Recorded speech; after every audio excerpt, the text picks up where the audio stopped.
This week on Real Time with Bill Maher, we had more rich-splaining because apparently all of you dumb peasants didn't realize that you were being taken advantage of by Russian trolls who invaded social media and got you to fight with your fellow Americans and ultimately side with Republicans. Makes sense. So in this clip, you're going to see him explain what Russia did to influence American politics and ultimately the 2016 election. And he is going to propose a solution as to what we should do in response to Russia's attack on our democracy, alleged attack on our democracy. New rule, if Russia is going to keep attacking America, then America really should fight back.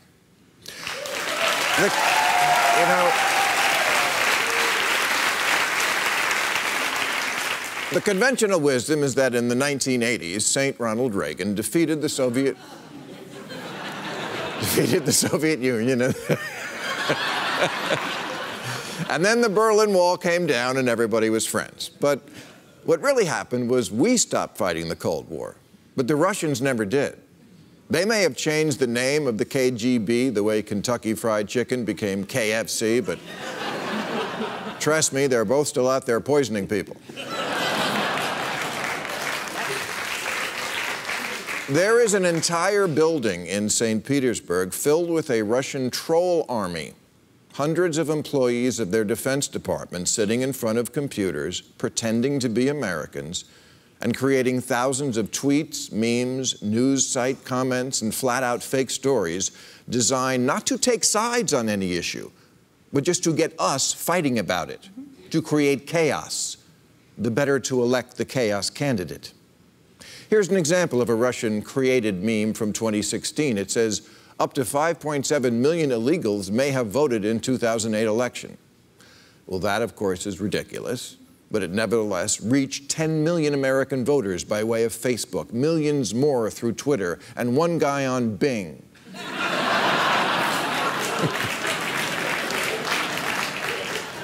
Hillary Clinton spent over $1 billion on the campaign, and the Russians beat her with 150 grand because they were able to turn Facebook into Fakebook.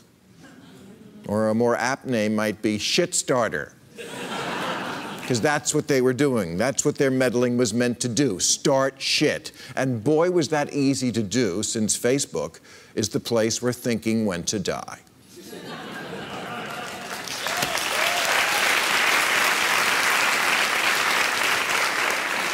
All the time, people used to just waste reading books and newspapers. Well, now they're sharing. Sharing. Isn't it great that we all share? Putin thinks it's great. That's why he only had to spend 150 grand, because we spread his propaganda for him. And it really bugs me that Facebook took that word and rat-fucked it. Sharing, as I recall it, meant actually giving something of yours away to another. Another kid forgot his lunch, you gave him half of yours. Sharing. But how is it sharing to send me a picture of your lunch? That's just saying, I've got food and you don't.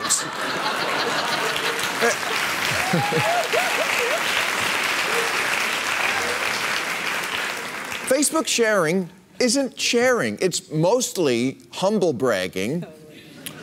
So embarrassed. Didn't realize there was a hole in the knee of my jeans and now my penis was showing.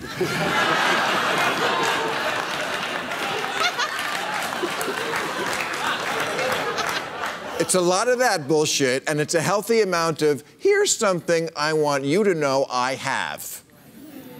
For something called sharing, there's an awful lot of, look at me.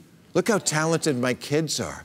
Look what great concert seats I have. Look, I'm in Italy and you're in Pacoima. And the Russians saw this, and they took our everyone needs to smell my every brain fart culture and used it as the engine for spreading their bullshit for the purpose of starting cockfights. Except we're the cocks. We're the brainless birds pecking at each other. That's what Putin knew. That with social media, it would be easy to get America to start cockfighting.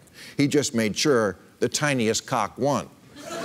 The extent to which he is out of touch, it still continues to puzzle me, because before the 2016 election, I actually think that Bill Maher was one of the few comedians that had pretty good insight on American politics, but he went from Bill Maher to Shill Maher, and anything that the Democratic Party establishment pushes, he just takes it as gospel. Now he says here, if Russia's going to keep attacking America, then America really should fight back. See, when you say things like this, you have to be really clear, Bill, because when you say fight back, you have viewers who are impressionable that might get the idea that war with Russia is justified when it's not. I don't think any election being allegedly meddled with is grounds to wage war with the country. Now, I'm not saying that this is what Bill Maher wants, but you can't just use those types of words in a cavalier way and not clarify what you mean. When you say fight back, you have to tell us how you want to fight back, because that can have really dangerous implications. When you hear rhetoric from the likes of Dick Cheney and Donna Brazile, they say that we were actually attacked by Russia. This constitutes as an attack. Hillary Clinton said that this was our cyber 9/11. So when you use this type of inflammatory rhetoric, like we have to fight back, you can't just say that and not clarify what you mean, because that could lead people down a very dangerous path to where they are giving our elected officials the green light to attack another country when that would not be justifiable. Now, he also states here that the Russian trolls, they tried to create chaos and divide Americans. We were already divided, Bill, before this election, and that's not going to end anytime soon. Not only is polarization at the highest point, I believe, since the Civil War, but we're also polarized internally among the left and the right. I mean, you have the neoliberal versus progressive battle going on. You have the establishment Republicans against the alt-right, anti-establishment, white supremacist, Nazi-sympathizing Republicans. I mean, we all hate each other. We are all divided in this country. So Russians couldn't possibly divide us any more than we were already divided. Now, he also says here, which was odd to me, Hillary Clinton spent over $1 billion on the campaign, and the Russians beat her with 150 grand because they were able to turn Facebook into Fakebook. Okay, let me ask you this, Bill. Did they actually beat her with the measly $150,000, which is chump change in today's political climate? Or was it the case that people just don't like Hillary Clinton? I think we all know the answer to this, but, the problem with a lot of neoliberals is that they just can't fathom how people don't like Hillary Clinton, especially when she was up against a monster like Donald Trump. Well, I've explained this to you. Yes, obviously it was the case that Hillary Clinton was the lesser of two evils, and still is, in my opinion. The problem is that people have to have something to vote for and not against. You don't mobilize voters. They're not going to be galvanized to come out and vote against someone. They vote for candidates, not against candidates, and Hillary Clinton gave them nothing.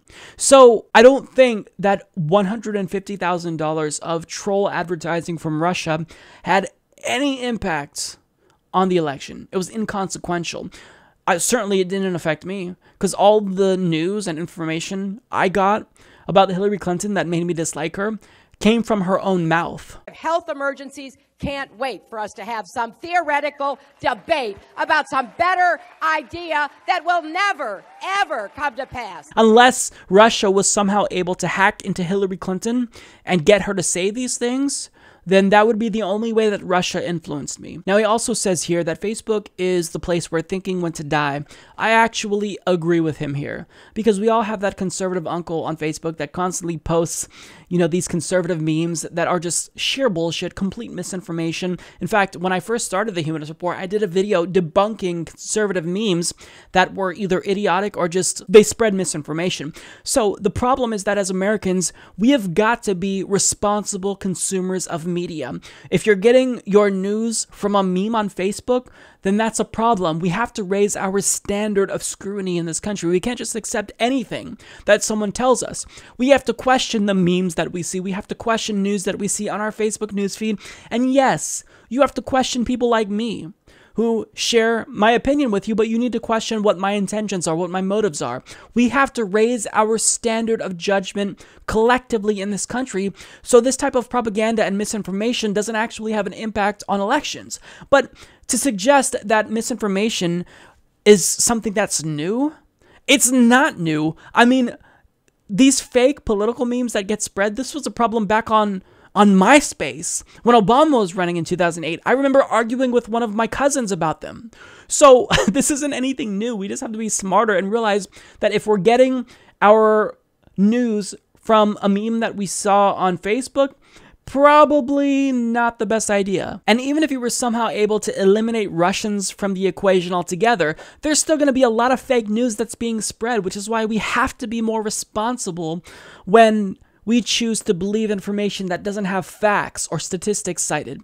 Now, he's given the Russian trolls here a lot more credit than they deserve, but really, I want to talk about what Jimmy Carter has to say, because I think that he put it best. He says, "I don't think there's any evidence that what the Russians did changed enough votes or any votes." That's what it comes down to. That's the truth. We don't have evidence that what they did changed votes. I mean, what they're saying now is that we have Russian trolls who use Pokemon Go to sow discord among the American people. We have a Daily Beast article saying that Russian trolls were posing as Dakota Access Pipeline protesters. They're posing as black activists. So when I see that, I don't see how that is consequential at all. If anything, it seems as though these Russian trolls care more about really important issues than the Democratic Party does. These trolls wanted us to have clean drinking water. They cared about police brutality against people of color in this country. They sound like lovely people, honestly.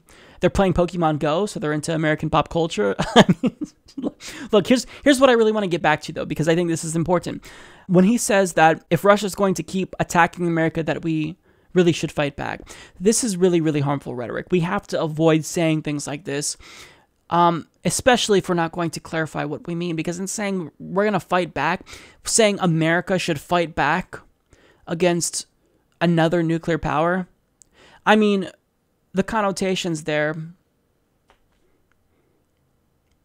it's negative. It's all negative. So you can't say things like this without clarifying what you mean, Bill. But I wish Bill Maher would actually try to be introspective and figure out why Hillary Clinton lost, but he's just in this whole, anything anyone tells me is wrong unless they are validating my worldview, and I don't want to hear anything from progressives. So, keep on being clueless, Bill, and wondering why Hillary Clinton lost. Because if you don't want to talk to progressives, then you're not going to get the answer you claim to be looking for. Support this podcast by becoming a patron at patreon.com/Humanist Report.